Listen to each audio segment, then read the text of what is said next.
My name is Natalie, and I'm a part of a group of students at Ohio University who want to share our stories with our family and friends about how Jesus has drastically changed our lives. Although I went to church every Sunday growing up, I really just viewed God as this very distant being that just sort of lurked somewhere out there, and religious activity was just something I kind of mentally checked off my to-do list to be a good person. Growing up in an emotionally abusive environment, I felt insecure and worthless.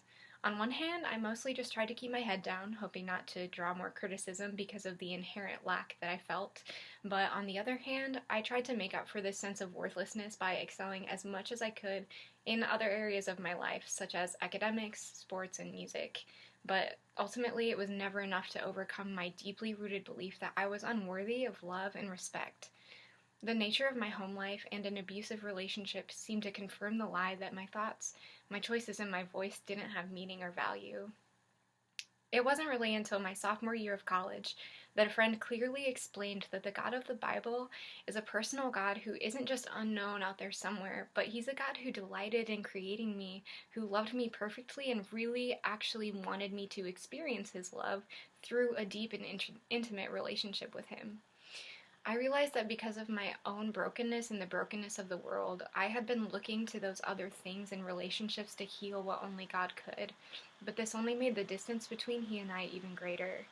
My friend went on to explain that God loved me so greatly and perfectly that he made a way for me to be reconciled to him despite everything I'd done and everything that had been done to me through his own Son, Jesus Christ.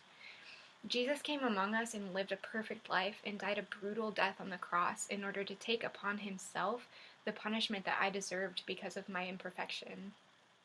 Because he dealt with the problem of my brokenness and imperfection by taking on the death that I deserved, I'm free to approach him as blameless and whole.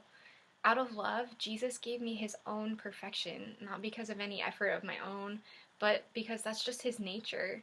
He desired that I be reconciled to him through his own death and resurrection, so that nothing I've done or will ever do could stand in the way of knowing and experiencing life in him the way I was created to.